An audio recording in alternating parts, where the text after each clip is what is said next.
Este video tiene como propósito mostrar cómo las matemáticas aplicadas sirven para el análisis o resolución de fenómenos naturales.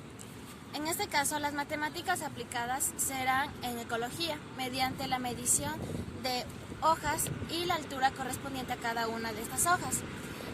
Para esto necesitaremos 10 plantas de la misma especie. Para la medición del área y la altura de las hojas se va a hacer uso de una cinta métrica de marca Celina con la precisión de 1 milímetro. Empecemos. Para medir la altura de la hoja se va a medir desde la base hasta el ápice de la hoja.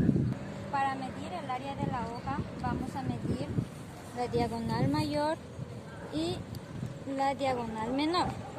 Y así vamos a medir en todas las hojas.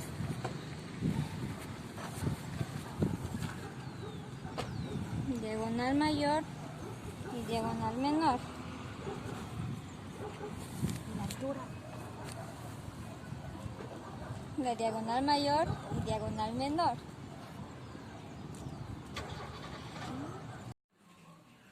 Una vez obtenido todos los datos tanto de el ancho y el largo de la hoja, pasamos a registrarlos en una hoja de Excel para de esta manera poder sacar el área.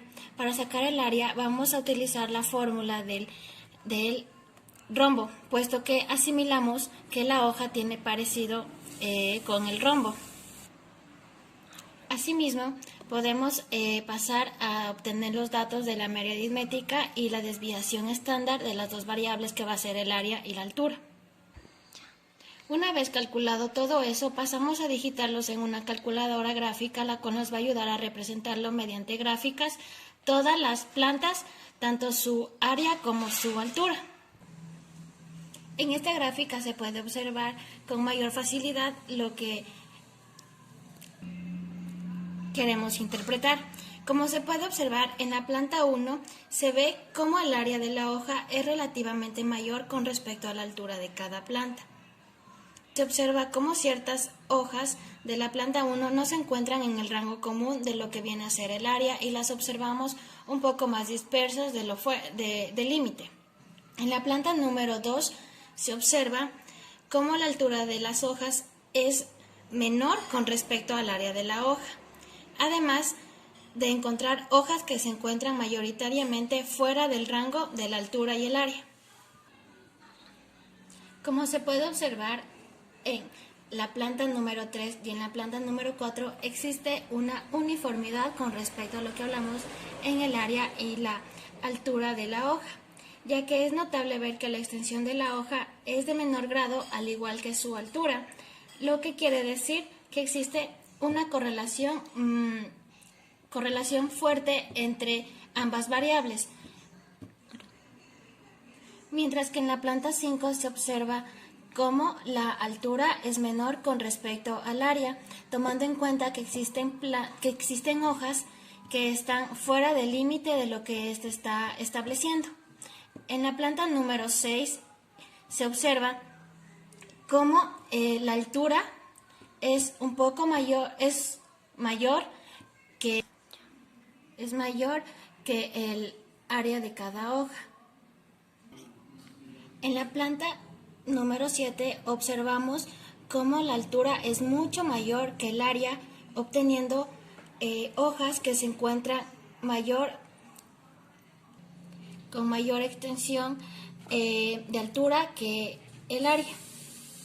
La planta número 8 muestra cómo ciertos datos son menores con respecto al área, pero permanecen con una altura mayor, lo que quiere decir que la variable X no precisamente depende de la variable Y, por lo que se considera que no están estrechamente correlacionadas tanto el área como la altura en la planta número 8.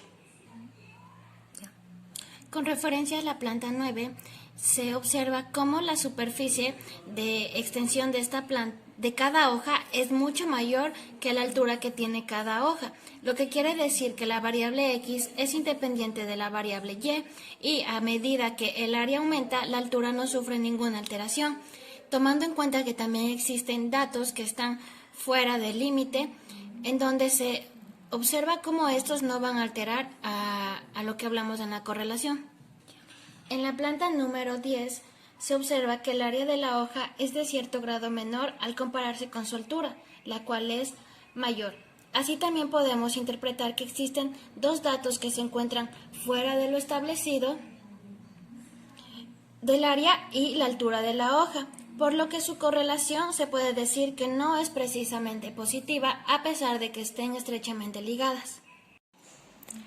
Una vez realizadas las gráficas con la área y la altura de cada hoja, procedemos a realizar las curvas potenciales en base a la área y la altura. De esta manera se puede interpretar lo que está pasando con esta función. Para las curvas potenciales se debe tomar en cuenta que no existe una solución para y cuando está igualada a 0 y por lo tanto no hay intersección y es 0 en x. Asimismo, al hablar de las curvas potenciales, se demostró que el dominio de la función potencia con el exponente racional negativo son todos los valores de x para los cuales la base es positiva. Lo mismo sucede cuando tienen un exponencial racional positivo, todos los valores de x para los cuales la base es positiva o 0. Si se quiere analizar la función inversa, debemos considerar que f de x se sustituye con una y para luego intercambiar x y y. Una vez interpretadas las gráficas y el análisis de cada planta, se puede decir que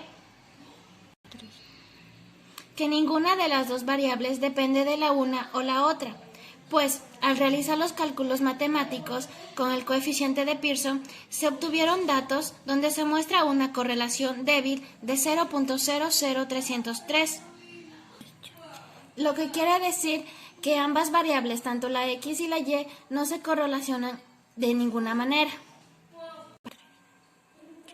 Entonces, es así como nos damos cuenta que las matemáticas aplicadas sirven para el análisis o resolución de fenómenos, como en este caso fue para descartar la correlación de el área y la altura, puesto que, como nos dimos cuenta que tanto el área de las hojas como la altura de cada una de ellas no necesariamente depende de la una de la otra, y en este caso se evidencia que no importa la altura de cada hoja para que la extensión de su superficie sea más grande o de menor escala.